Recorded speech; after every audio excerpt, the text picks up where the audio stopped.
Well, hey everyone, welcome to this episode of DoD Contract Academy, and we have an awesome episode for you this week, and it's a little bit different. Normally, we are talking with technology providers specifically, but today we have Matos builders on. We have the two owners, Mike and Rich. Guys, how are you today? Pretty good. How are you? Good. Thanks for agreeing to come on. This is a topic here. You guys are in a niche I get a lot of questions about. So Yeah. I want to bring the experts on to kind of talk about, construction, building, different things that you're working on, and, how you go about your federal contracting. Yeah. Well, thank you very much for having us.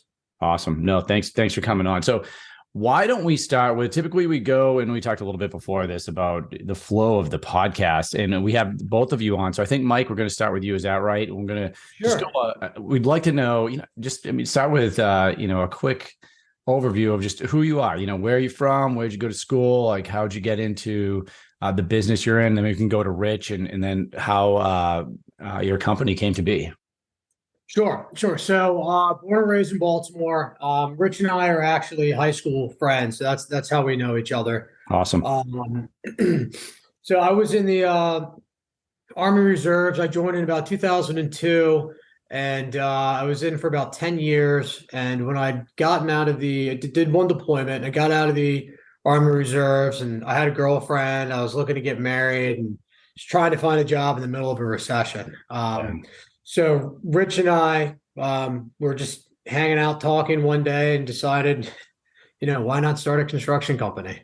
The ultimate goal was always to become a federal contractor. Okay. But we started out mostly doing institutional work, doing a little bit of work for the University of Maryland, Johns Hopkins, some nonprofits in the area. Gotcha. We worked a little bit for some of the bigger GCs, doing some contract work. But then the goal, like I said, was always to become a federal prime. And, a few years later, we were able to get our first prime contract. No, that's awesome. Now, I got a couple questions for you. So, Mike, what did you do in the Army Reserve? What was your specialty there? I was a personnel specialist. Okay. Interesting. And so a personnel specialist in an MP unit. And then, I did a training in Haiti where we worked closely with the Seabees. We were force protection, but I ended up helping out with some of the construction on some of the homes we were building down there. Okay. And so was that something you learned while you were in the Army, or is that something that you kind of grew up doing? How did that skill set? No, I did landscaping a lot growing up, but most of my construction experience came from on-the-job training, working with Matos and working with Rich. Okay. Awesome. Well, maybe that's a good place to transition then over to Rich. Yeah. So I also, born and raised in Baltimore. I had a little bit more construction experience. I grew up summer jobs, working on construction sites. Kind of started out as a laborer when I was like 14, and then kind of took different trades over the years. And then eventually, post college, went to work for a developer and was more project management at that point. And so that kind of pool of work slowed down in the 2008, 2009 recession time. And so Mike and I, we were 25 when we started Matos, so it was kind of an ambitious endeavor from the get-go, but we got it up and running, and like Mike said, the intention was to really target kind of the customers that don't have the same swings in spending as some of the private sector people do. And so we really started out with some, like you said, some nonprofits and the local hospitals and laboratories, which is kind of became a niche of ours prior to getting into the federal space. Did a lot with Hopkins Applied Physics Laboratory, University of Maryland Biopark. Sure. And stuff at various places like that. What kind of jobs were you doing? So now or then?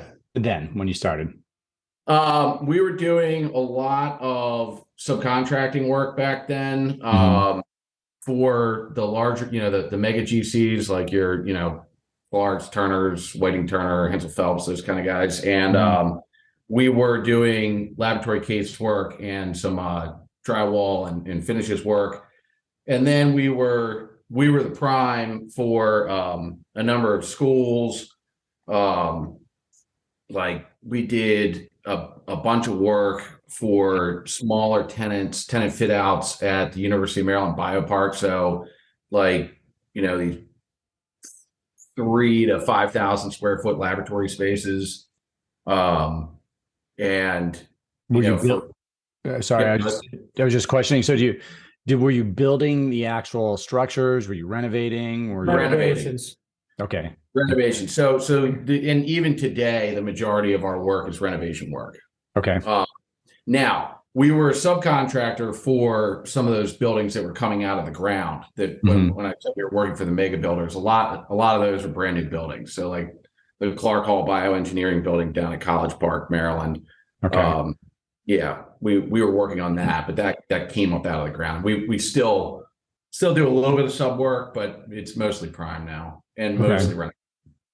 Well, yeah, no, it's a good way to get your feet wet too. Really, almost regardless of industry, when we're talking about some of the government subcontracting, and even for some of the big primes, subcontracting is still part of their income flow.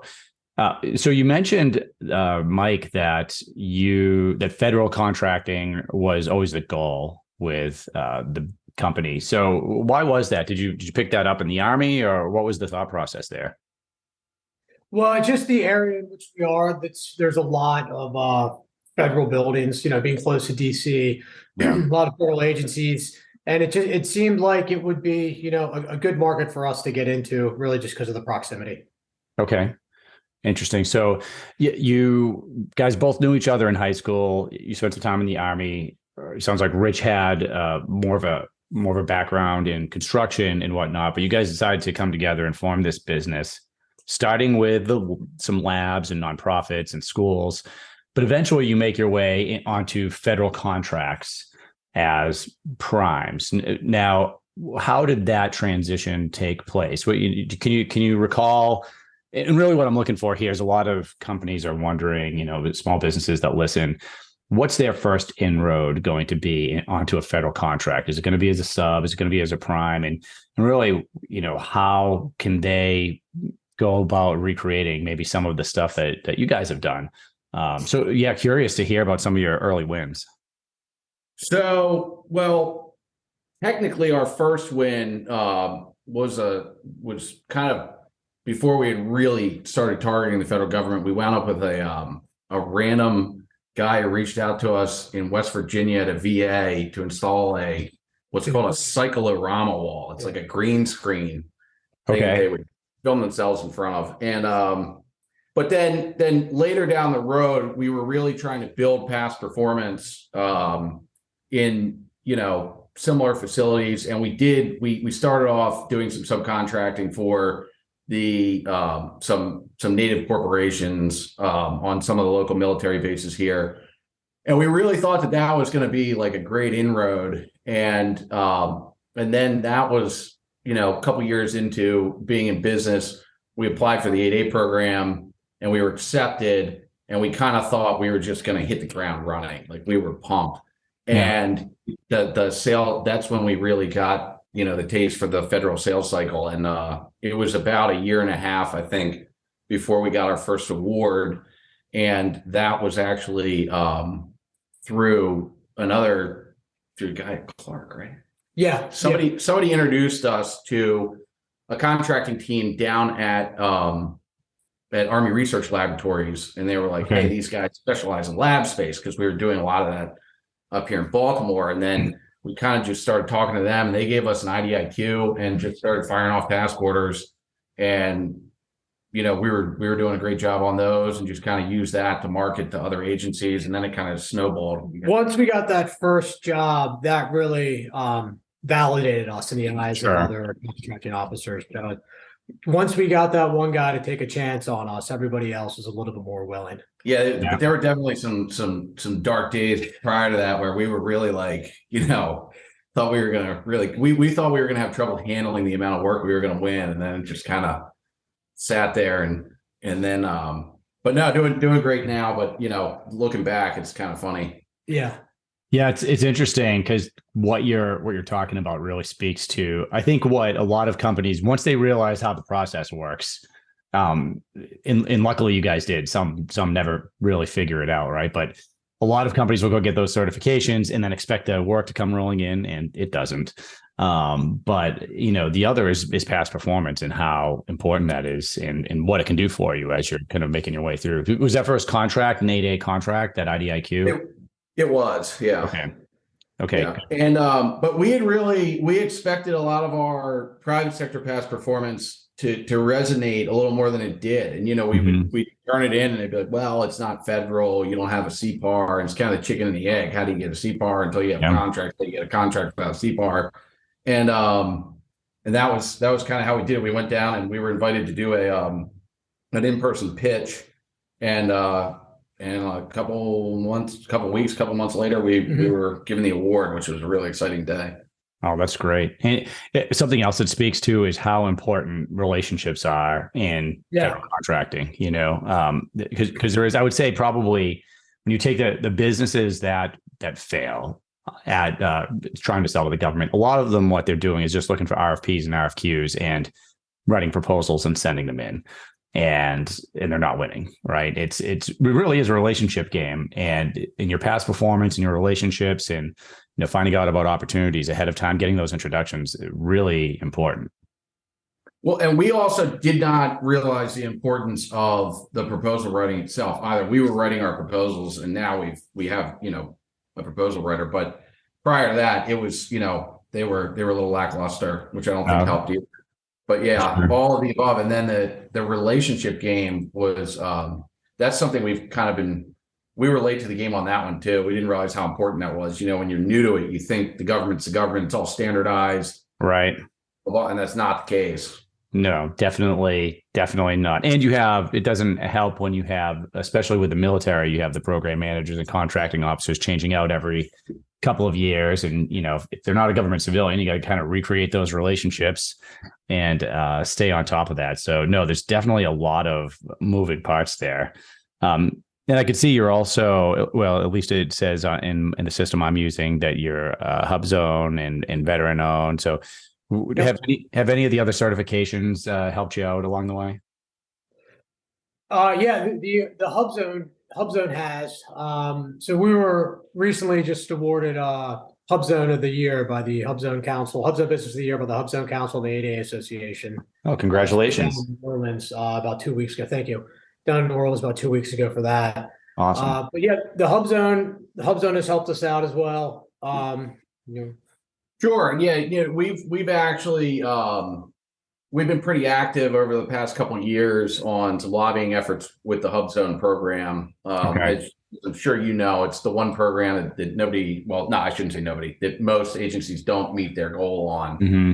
And it's kind of, if you take a step back, as far as like impact on a neighborhood, it's the most impactful program. So you can, your business is located in a Hub Zone, you're spending money there, and you need to employ the people. And any of the other business designations, you could hire, all of your employees from Ivy League schools, Sure. And not that there aren't Ivy Leaguers in Hub Zones, but it's just you have to target these underprivileged areas and help bring them up. So we, are firm believers that they should remove the rule of 2 for the Hub Zone sole source and open that up, try and get people to meet their goals. And this was actually something we had met with the late Congressman Elijah Cummings on a number of times, and he was a big supporter of it. And he was kind of working with us, as well as we had some support from the Able Foundation here in Baltimore, because they're big fans of that program as well, on trying to push advocacy for that program and how do we fix it? How do we make it work? How do we make it easier for the agencies to meet those goals? And so that's where we actually, when he passed away, we got turned on to Senator Ben Cardin's Small Business Committee, and they introduced us to the Hub Zone Council, which is where we met. I don't know if you know Michelle, who runs that, but they were great. And then they introduced us to the National 8A Association, and those two associations have been, just the relationships and the wealth of knowledge and the courses and everything about it have just been tremendously helpful for us. So, but that's still a mission of ours, is to try and get something. I think that's the easiest thing to do, is just to remove the rule 2 and let people sole source the hub zones, and it's help bring these areas back up. Yeah, I mean, that would be incredible if you could do that. Can you explain, because everyone listening, they may not be familiar. In fact, I'd probably argue most aren't familiar with the rule of 2. If you could talk just a little bit about what that is, so everyone knows. Sure. So when a federal agency has a requirement and they're thinking of setting it aside for small business, they need to send out a notification seeking industry feedback to determine whether or not there are 2 or more capable firms that could compete on the opportunity. So it's really, well, so then if there is only one that responds, then they are allowed to sole source it to that one person. If there's more than one that responds, they are supposed to compete it. So the amount of effort it takes them to go and advertise the project and get this feedback is similar to that of just sending it out, as a competition. And so it kind of takes away from their ease of sole sourcing something, even though the language in the FAR is written that they can sole source to any small business. It just makes it more difficult, where the 8A program does not have that language. So they can just choose you if they, think that you're, capable of performing on the project.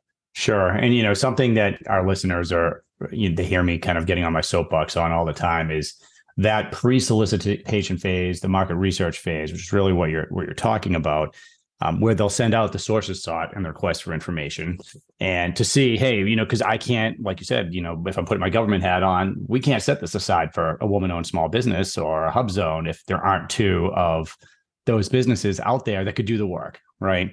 So that's one of the things that you're trying to prove. One of the things that I push my clients and our students in the academy and the people listening to the podcast to do is finding those opportunities ahead of time, and whether or not the government's asking for hub zone or woman owned, if you happen to be that or have that specialization, you can recommend that the government set that aside, right? And often companies will find somebody else that can do the work just to show them that there are 2 hub zones or woman-owned small businesses or SDV OSBs.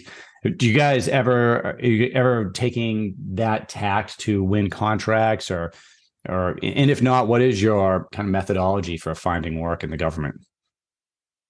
So we monitor forecasts. We respond to sources sought. And then we try to find projects that are a good fit for us in terms of size, scope, location, and as well as award method. So we find that we have a pretty strong technical response. A lot of our past performance is pretty good, pretty specific. So we try to find projects that are a good fit, and we rely heavily on our technical to be able to separate ourselves from the pack. Okay. And you find you're more of a best value than like a low price, technically acceptable. Well, and because you have a niche, and this is something else that we talk about a lot, is you're focused and you're able to do that if you do have a niche that's specialized, right? And I can remember, companies coming into my government office with a capability statement that said they could do everything, right? There's 50 different things on there. But as a business, if you do your homework, what the government's hiring for. So if the government's hiring for, laboratory, and that's the kind of work you're going after, laboratory renovation, building, whatever the, other parameters are there, they want to hire somebody that specializes in that, not, a construction company that, lists 100 different things that they could do. Would you say that's accurate for construction and what you guys are doing? Absolutely. Yeah. And especially when you get into the specialized construction, it's like our employees know it. We know who the subcontractors are. They know it. It's like you get into this, like you're saying, this niche world where you kind of know who everybody is, and it's established, and it's not you get the job and you're trying to figure it out. Like we kind of grew up in labs and we're still living labs. And now a lot of our business as a result of that is repeat, which is great. We've established ourselves with customers. They like us. Yeah. They know what they're getting when they go to us, but that took some time. So Do you guys work nationally or just in the local area or Regionally. regionally? The majority of our work is, if you're familiar with the Maryland area, is Aberdeen Proving Ground, Mm-hmm. Washington, D.C., and Frederick, Maryland, Fort Detrick out there. However, we've done work in West Virginia, Northern Virginia, Delaware, Pennsylvania. We're looking at some work with an existing client in North Carolina. So most of it is in that mid-Atlantic region, but we have the ability to go further. So I have a question, and this is a question some people that listen to the show will send in every now and then, which is, so you're licensed, a construction company's licensed in one state, but you're working on federal property probably most of the time, I would imagine. So do you need to hire people with specific licenses in the state you're in, or is that because you're on federal property, you can work anywhere? How does that work?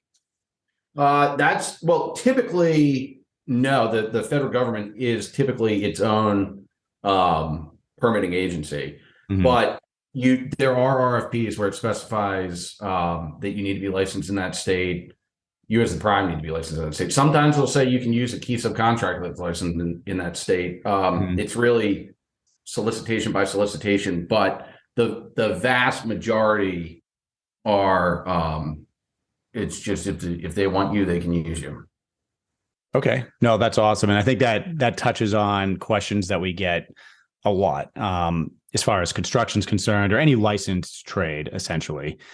Now, I'm looking at your growth basically over the years, and it looks like you guys are doing really well with your federal sales. Have you noticed any fluctuations or any sticking points that you're trying to get past, or is there some, great opportunity that kind of came your way as you were making your way through the process and getting more past performance? Yeah, so we had some pretty good growth back in like 17, 18, and 19. And then when COVID hit, we had kind of a flat year, and it's starting to pick up again. But I think just with the lockdowns and people working from home, things just seem to slow down.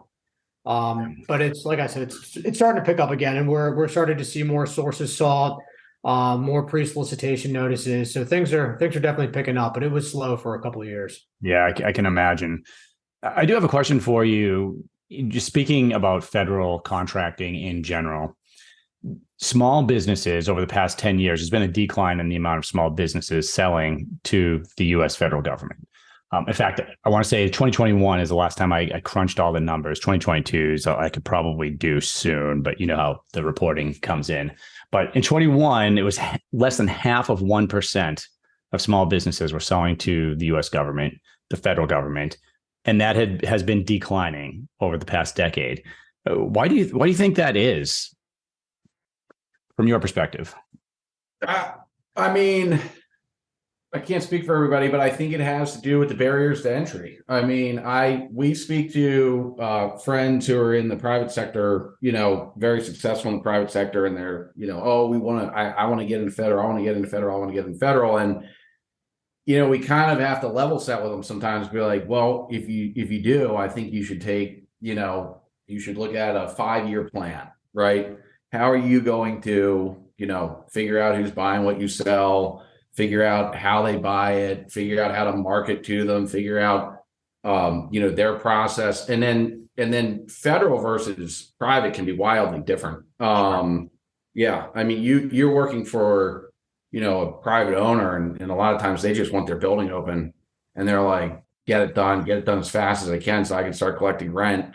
Right. And, the federal government, there's a process, and sometimes it can be annoying, for like a go situation if you're hung up on, some red tape on a project, and it can be one little approval for one piece of the project that's kind of got the whole thing hanging up.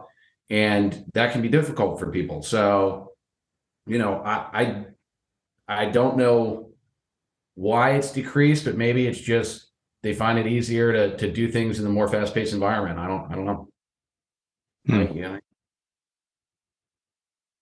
Yeah, I think when I think through it, and by the way, my wife would say you're speaking my love language when you start talking about researching who buys what you sell, how they make the purchases, where they're making the purchases, the contract vehicles. It's a good thing to touch on because, and again, all public sector sales information is public, and that's not something that people normally think about. And what that means is you don't have to try to invent the way that you're going to sell to the government. You can go and look at the data, and it's right there for you, as long as you're willing to kind of deconstruct how maybe whether it's your competitors are doing or looking at the agencies buying what you sell. You can come up with a step-by-step process, but it takes time, and federal sales is the long game. So I personally think that it's probably a mixture of maybe not knowing about the opportunity, not knowing how to do it. And I'm curious about how long did it take you guys to figure out what a good process was that worked, where you could generate that recurring revenue with the government? We're still figuring it out. Yeah. It's a nonstop process. You're always learning. Mhm. But it probably like, I'd say a good 3 years. Mhm. Probably good 3 years to really kind of start to figure it out. And then, yeah, it's constantly being refined. And then it really kind of started working for itself. It's like 5 years in. I often say it's like you're out, you plant all these seeds, and then they're going to like go through like, a germination phase. And that's like a year where you've just kind of introduced yourself to a federal customer, and then they've got to kind of mull it over, and all they have is your capability statement or something. And then you got to keep in front of them, and then all of a sudden it's like they kind of start to know who you are, and then an opportunity comes up, you respond to it, and just kind of, and then you got to wait for the award, and then the award comes, and then you actually have to do the work, and then the money comes. And so it's this just incredibly long cycle. But then once the wheel kind of starts going around, it repeats and repeats. Right. And the concept is you just keep getting bigger, and the opportunities get, better, and, everything just improves. And so, we're definitely in it. But it took, I'd say, at least 3 years to get the wheel spinning. Yeah. Okay. Yeah, it sounds very similar to whether technology, software, cybersecurity companies, law firms, it's very similar. And of course, the federal acquisitions regulations regulate all industries within the federal buying structure. But there are differences in between some of the different, like for instance, office supplies get sold in a different way than construction services, right? You mentioned something that I thought was interesting, and maybe we could pick on. You hired a proposal writer to work for you guys, and I think that hits on, because the critiques that I hear, and that I'm sure you've heard from companies that are putting proposals in and they don't win, right? You hear, hey, it looks like the solicitation was written for my competitor. You hear government contracting's rigged. You hear a lot of things like that. And what I tell people is the solicitation might have been written for your competitor, but it's not rigged. And what I mean by that is, you might have a business during that market research phase that's working with a program office to develop the requirements and the different specifications that are going to go into a contract, right? Because, the program manager probably isn't a construction expert, right? The program manager probably has, 100 different things he's doing. And so that's why we would reach out to companies that, had, whether it was cutting edge technology or they were the subject matter experts, to help develop that solicitation, like what's going to be in it. And we talked to a lot of different people for that. But now I usually knew what company I wanted to hire when a solicitation went out, and probably most do. But I and the government, you don't always get to hire who you want, right? So, and I think that speaks to when you were talking about the proposals, because those proposals come in, and this is where, all the FAR and fairness and competition is really going to come to play, because each part of a proposal gets critiqued and scored. And sometimes there's teams of people looking at these things, often not the people that you've been talking to. So it's so critically important to write that proposal correctly. because you can win. You technically could win any solicitation. So if you write a great proposal and you've done your homework, it really could lock it in for you. But how did you come to were you losing proposals? What kind of pushed you in the direction of, hey, maybe professional support for the proposal writing, or maybe more emphasis and focus on that piece of it? We not winning, and we were getting all the debriefs, and it just became apparent that proposal writing was way more of a science than we had given it credit for. And it's a skill. I mean, it's a real skill, and we're builders. We're great at getting the jobs done, and we're not necessarily bad proposal writers, but there are definitely better proposal writers. Yeah. To kind of piggyback off that, as a business owner, you can't be the best at everything. Right. And then part of being successful is finding people that are better than you at certain things and hiring them and putting them in place to let them execute. Sure. Yeah. Amen. Absolutely. And one of the things I do see with proposals is hiring companies that hire somebody that understands the structure and can do compliance matrices and that type of work, reviewing them, making sure they're hitting the nuance of the fire and understand everything. That is extremely beneficial. But typically companies still do, because at the core of it, the subject matter expertise needs to be input into the proposal. So I guess just for our listeners, one mistake I see some businesses make is if they try to offload the whole thing to a professional proposal writer, but that doesn't understand maybe the technology or the solution or the construction project, that could be a recipe for disaster. But a recipe for success I've seen is where you have somebody like that, whether they work for you or you're outsourcing it, and you're working with them. So you kind of ensure what is in there and is correct, and then they can take that and put it in the right format. Do you think that is kind of what you guys are doing, or do you think I'm absolutely?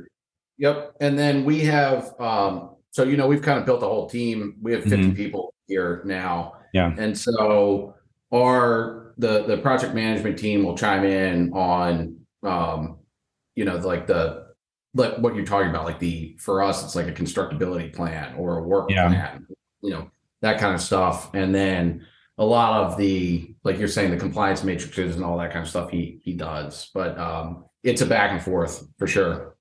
Right. Between the experts. Yeah. And then the real work starts when you're on contract. Right. which often gets forgotten about, with the new businesses. They're trying to get the contract, then they win finally, and oh crap, there's this whole other piece to it. No, that's great, and you guys have had a lot of success. What are your goals here going forward? Where do you guys see the construction business going? And I didn't ask, are you guys also doing commercial work, or is it only federal? Well, we're still doing commercial work. The majority of it is federal prime. But we have some, relationships in the commercial world that we have developed, and we keep those. And we also need the outside 8A business as well, so that helps with that.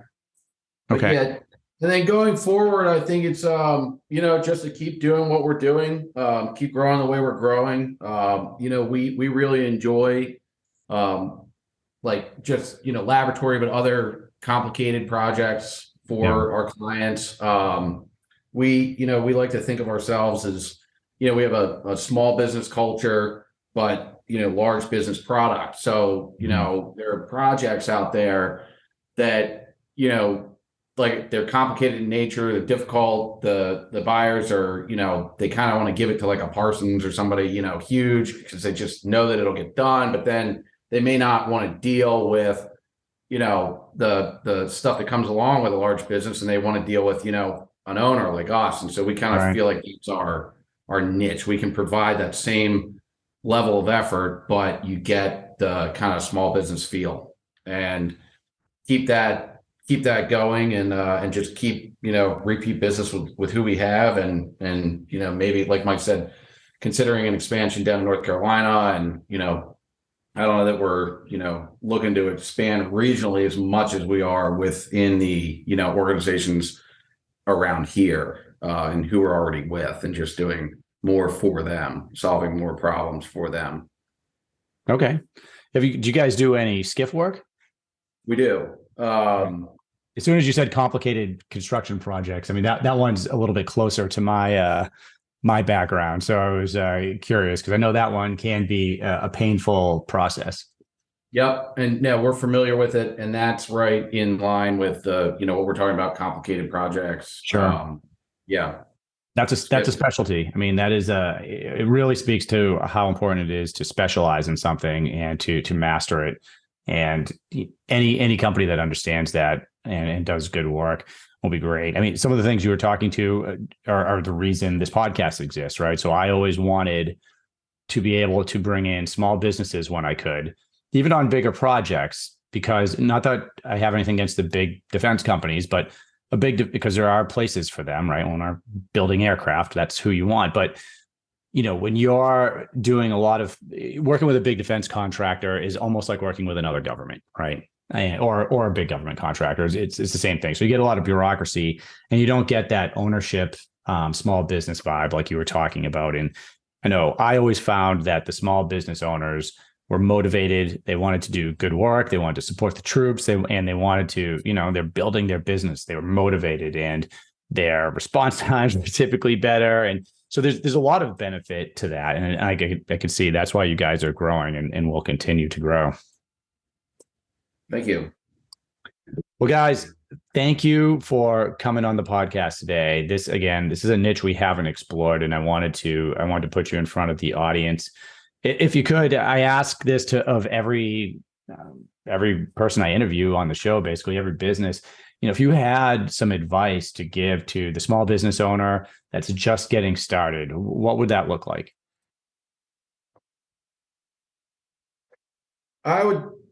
I'd say, leverage the associations. Don't be afraid to outsource. And be very careful about what you sign up for right off the bat. Because once you own it, it's yours. Everything that's in there. And just stay focused, and don't be afraid to start small. There's nothing wrong with it. You don't need to grow a business, like overnight. It can take time. And oftentimes that proves to be the better path. And that's kind of the path we took, and it's worked very well. Great. Well said. Guys, thanks again for coming on. If somebody wants to reach out to you, where's the best place to find you?